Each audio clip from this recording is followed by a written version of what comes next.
all new Wednesday. Back-to-back losses puts American top team on edge. This thing's this close to blowing up. But a shocking twist at the weigh-in. He doesn't even make weight. Jeopardizes everything. You get 1 hour to make the weight. But he can't use this sauna. We're in a war right now, no rules. We'll stand here and barricade the sauna. Barricade what? I'll stand by my fight. This is going to be interesting to see how this plays out. The Ultimate Fighter, all new Wednesday at 10, only on Fox Sports 1. Welcome to another edition of Bookie Beatdown of the TUF 21 variety. Cody Saftik, obviously in studio with me here. A little bit of a leveling of the field this week in the Ultimate Fighter.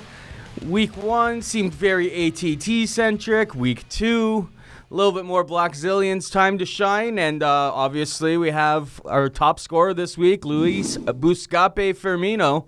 35 points for winning by decision, uttering a death threat and saying that he does this for his family, which was a tough one that me and you had to debate, and we actually had to get our buddy Albert. We reminded it multiple times just to make sure he was actually saying. He was saying that he was going to do it for his family, but I think we gave him the benefit of the doubt because his English was quite poor, and I think that's what he was meaning to say, but he didn't say the exact words. But I feel as though foreigners, maybe we have to give him a little bit of leeway in situations like this. So it's close. I didn't think so at first. At first. But we listened to it 3 or 4 times, and by the end, you're right. His English was the only thing that was killing him. However, it is what he was saying. Yeah, 100%. Luiz Buscape Firmino beats Uros Jurisic, a battle of 2 guys who didn't speak English very well. But one thing that we learned is that if you don't speak English very well, you're a lot more likely, because you can't be like, I'm gonna destroy this guy. I'm gonna utilize my wrestling to take away his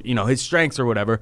They just say, I'm gonna kill him. Firmino said, I gonna kill him. That's very specific, saying gonna kill him. That's a death threat. Then Uros Jurisic said, I come to kill. Well, that's threatening multiple people. I didn't know who he was going to kill, but I had to assume that it was Firmino because he was going to take him on in a fight. But yeah, that's one little thing that we learned from this week's episode. Obviously, let's run through some of the guys here. We got Kamaru Usman, another guy. Obviously, didn't get in a fight this episode, still putting up big points. He's got saying bro 5 points, language censored 5 points, and complaining about not getting sleep 5 points. So big night for him. Another takeaway that I took from Kamaru Usman, obviously he is a good fighter, so he'll be able to fight multiple times in the house and score points. But when you really look through 2 episodes, there's not a whole lot of big personalities. There's not a whole lot of guys that jump at you like, wow, this guy's creating a ruckus. With Usman, he was able to fight and win.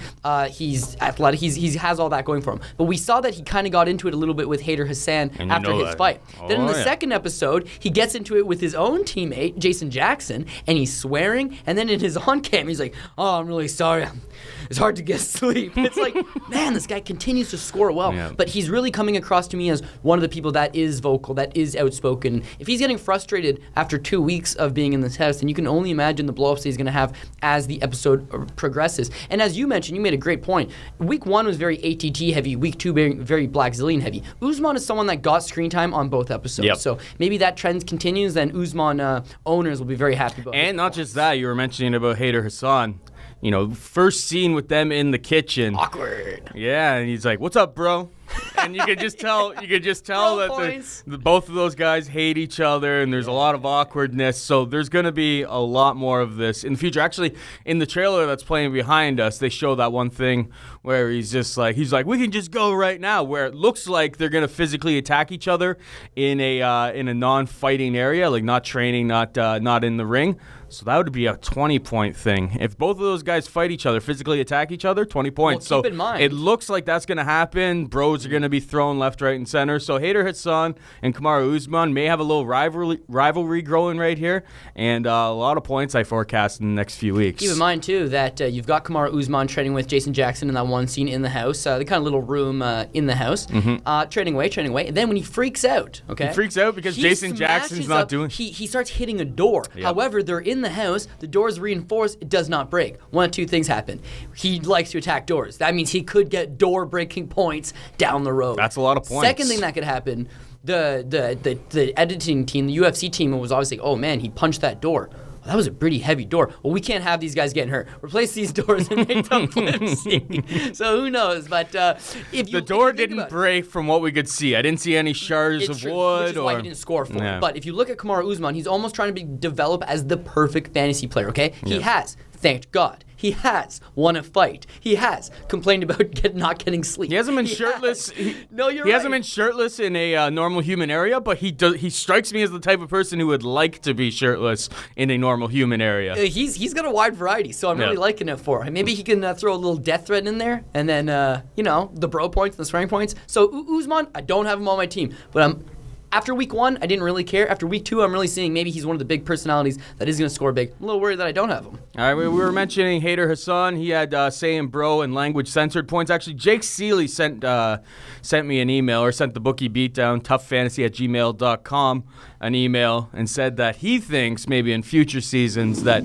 language censored should be once per segment. Per segment. Which I don't think is a bad idea. Hayder Hassan would have had at least 20, maybe 25 points this week. He had 10 as it stood, but I think he was swearing in at least 3 or 4 different segments of that show. So something to think about moving forward. It may make it a little bit more difficult for me and you tabulating all of these points, but thought it was an interesting idea nonetheless. Let's just go through the rest of these guys and their points. We've got Michael Graves, 5 points, language censored. Nathan Coy saying bro, 5 points. Dan Lambert, 5 points for language censored. Sabah Homasi, not the same type of performance they had last week, but still putting up the odd little point there. Sabah Homasi, however, was in this episode for all of 5 seconds, and he still managed to score 5 points. Yep. Right? He had no screen time. Language censored. And he managed to get a language censored in, so that is impressive. And we got Glen Robinson finally getting some points there with 5 points in his little altercation that he had with Dan Lambert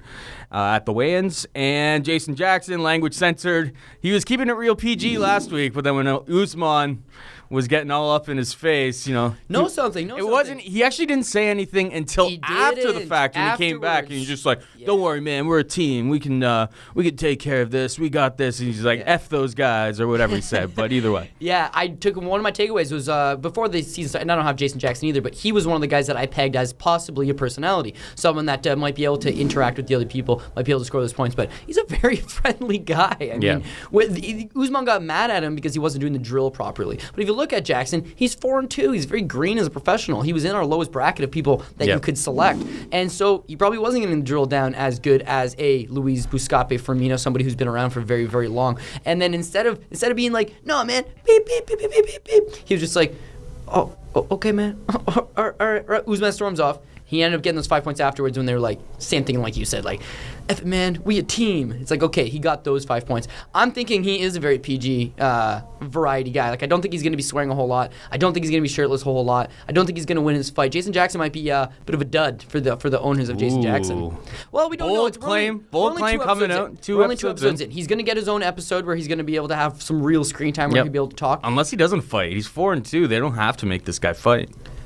Possible. They only get 12 fights between their 8 guys. So and people who want to make the finals have to fight at least twice. So that was another takeaway that me and you, or you and I, really took away from this, is that Blackzilians seem to be using their good players right off the top. Your American top team, and just look at the way that we even set this draft up.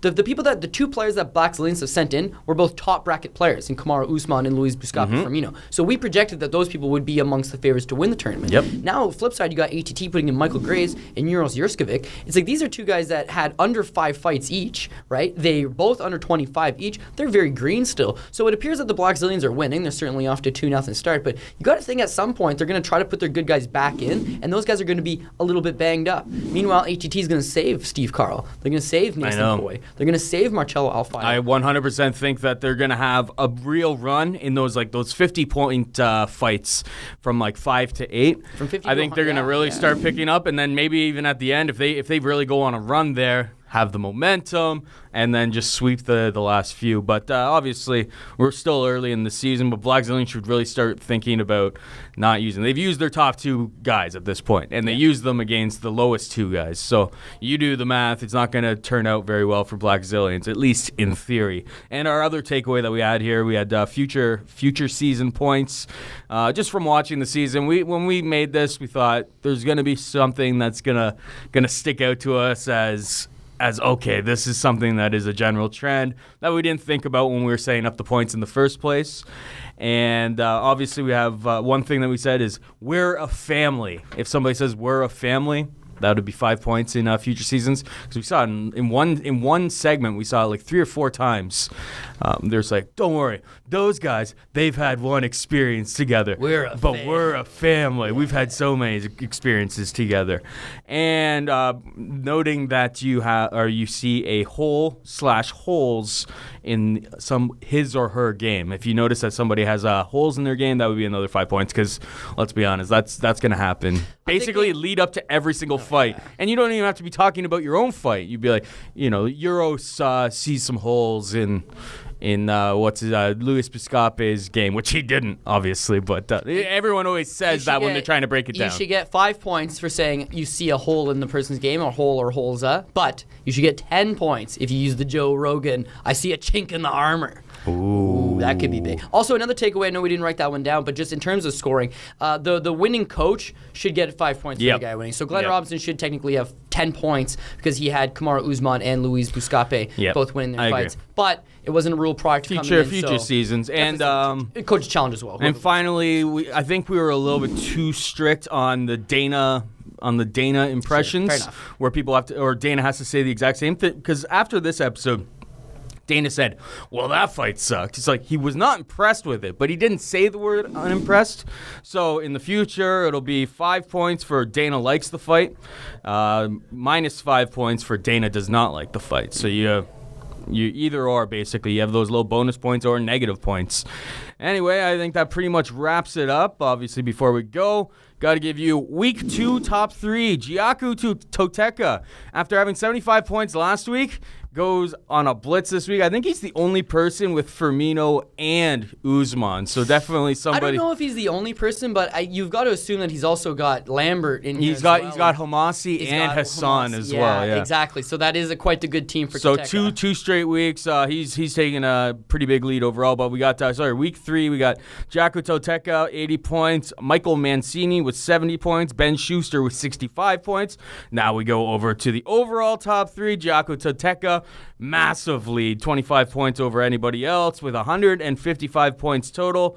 Mark Amfavanasuk, 130 points, and the most handsome guy in the whole pool, Paul Shaughnessy, holds his top 3 spot at 125 points. Any final thoughts before we go here, Cody? Yeah, well, I know you like to rub that in my face, though. You're still ranked 3, and last week you were 1. Dana White would liken you to John Fitch, man.